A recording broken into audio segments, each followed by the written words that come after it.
Like, are you kind of like a techie type? Are you like a fitness watch? Are you a stats guy? You got the Garmin on I am there. a stats guy. Okay, cool conversation. I was having this conversation today with one of our base students, um, and it goes hand in hand with routine. Since training, what I guess leading up to last year's EWS season, and then now I'm like balls deep in a training block. Having numbers and data on your wrist, especially for rest and recovery, has changed my life. Not that you shouldn't live by what your watch says. Like the watch that I have Oh, I'm gives only 10% recovered today. exactly, I'm not going to be at my best. which I think if I wake up at a race and my watch says you've slept poorly and you've got 50% body battery, that's gonna fuck with my head. But especially at this stage in my training, it's just another good metric to quantify how you feel. You should always go off RPE, or like rate of perceived exertion. But to be able to compare your, for example, like the most simplest level, what's your resting heart rate? If my resting heart rate is 10 beats higher than normal, maybe I won't train today.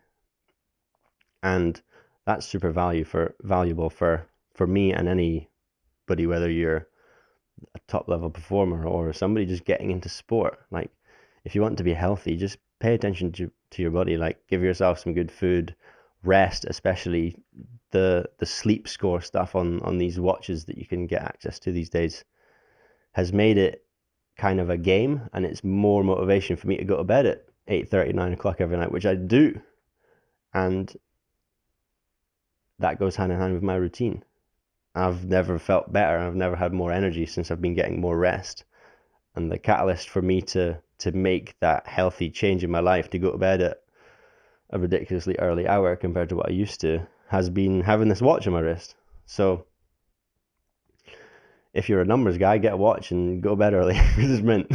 I feel like the numbers guys will already have a watch. True. For people, for Yeah, people, fair. Good for point. people like me, I always saw cycling and riding a bike as more of like a performance art Hmm. rather than like I would go racing, Hmm. but ultimately I was into it for the way that it looked because the filming and the riding sort of went hand in hand. So when I was riding, I wouldn't really feel that fired up until we got a camera out, and then I'm Mm. like, I'm in it, I'm into it now because now I'll be able to see how I look, I'll be able to do that. So it was always an aesthetic motivation for me. Yeah, cool. So I never got into the watches or stuff, but recently I've been like going running and Mm. that sort of stuff, and I'm like, how far did I run? Like I've got no idea.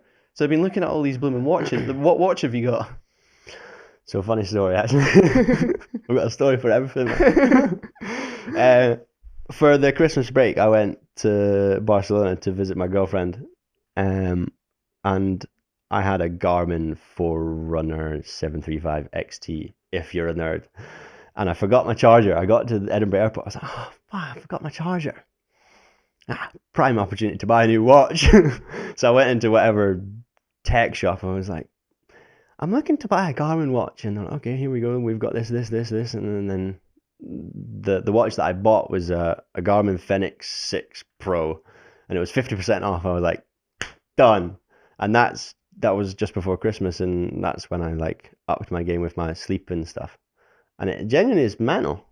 If that's what it takes for me to be motivated to go to bed early and implement some good positive changes in routine in my life, then happy days. It's annoying that it took me to spend a whole whack of money on a watch to get that, but we're here. They're spenny for sure. I think for some Yeah. people it'll help a lot, and for others it won't. Hmm. And I couldn't decide what camp I can't decide what camp I'm Sure. in. Uh-huh. Like I see the Apple Watch Ultra, and that kind of caught my attention, but I got real skinny wrists. Hmm. So Yeah, me too. it would look stupid. I think it would just look silly, and Well, man, you don't need to spend big money. I remember when I was at college, Andy encouraged me to just track my heart rate. So I think I spent like 50 quid, which is a luxury to be able to spend 50 quid on a watch. But for me at the time, it was money well spent. And ever since then, I've been aware of heart rate and tracking data and stuff. Um,